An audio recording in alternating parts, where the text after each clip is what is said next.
Good morning, everyone. My name is Noreen Charles Diosanastre, and I'm here to guide you through a comprehensive discussion on the urinary system. But before we start our discussion, let us read first our objectives. By the end of this discussion, we aim to first, understand the purpose of the urinary system. Second, identify common diseases and disorders affecting the urinary system. And last, learn about the symptoms and treatments for this condition. What is urinary system? The urinary system, also known as the renal system, is a complex network or organs that filter waste and excess fluids from the blood. It consists of the kidneys, ureters, bladder, and urethra. The kidneys filter the blood and produce urine, which then travels through the ureters to the bladder for storage. Finally, the urine is expelled from the body through the urethra. This system is essential for regulating blood pressure, electrolyte balance, and red blood production. Our urinary system ay binubuo ng ating kidney, ureter, bladder, at urethra. Our kidney filters blood para bumuo ng ihi na dumadaan sa ating ureter, papunta sa ating bladder at para doon itago. Our urine ay lalabas through our urethra.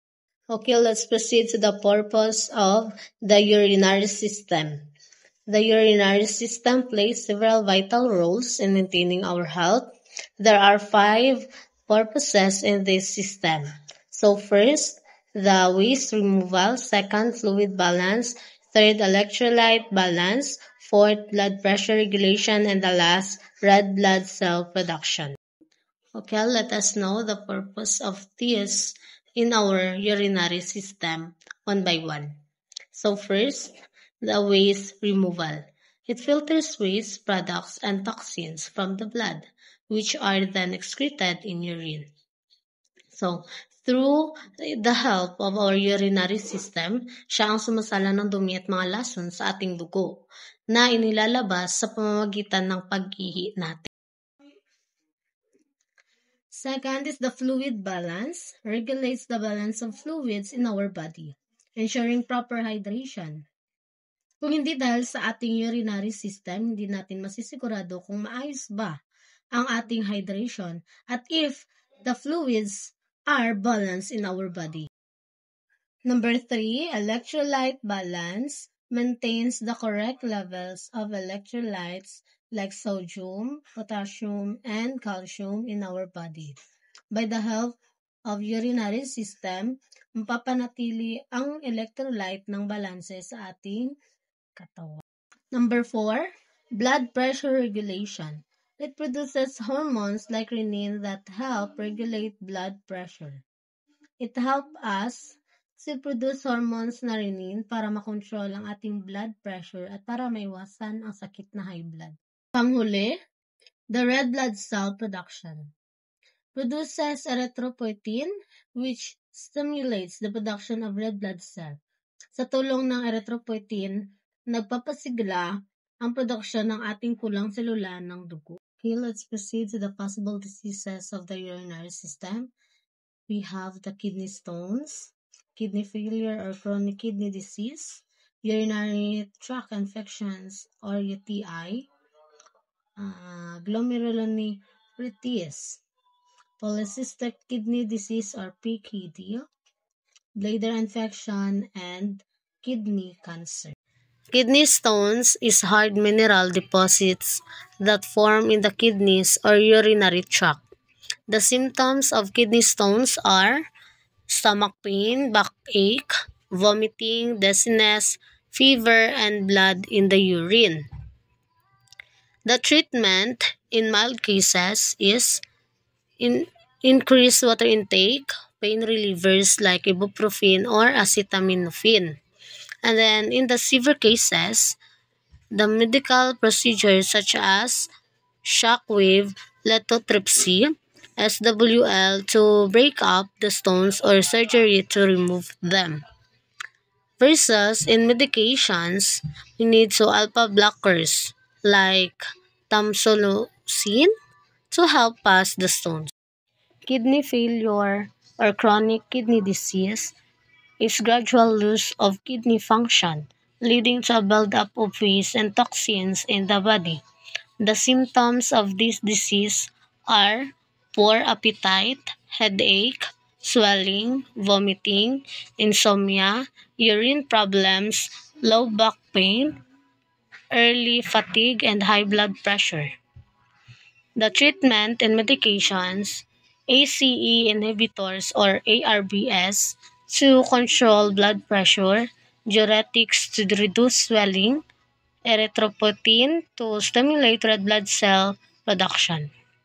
In dialysis, a process to artificially filter the blood when the kidneys can no longer function adequately.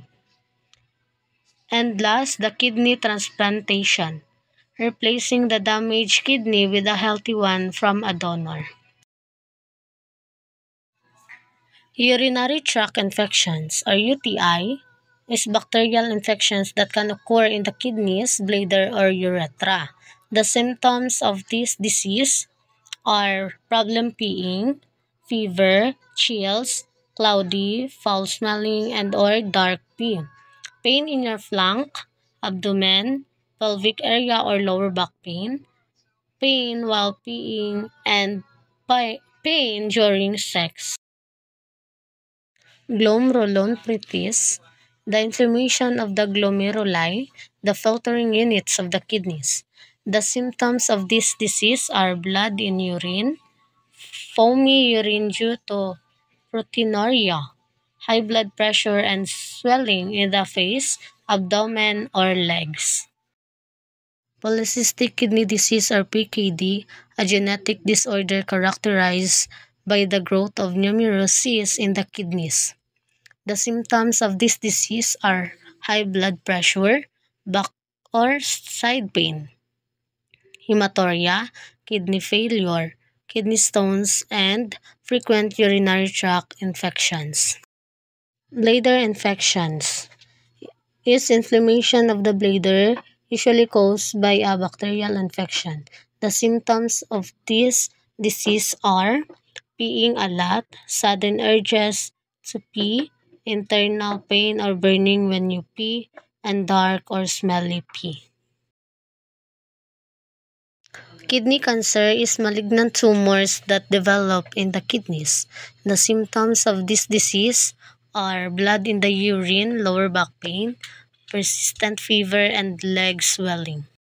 In conclusion, the urinary system is essential for maintaining our overall health, understanding its functions, potential diseases, and available treatments can help us take proactive steps to protect our health.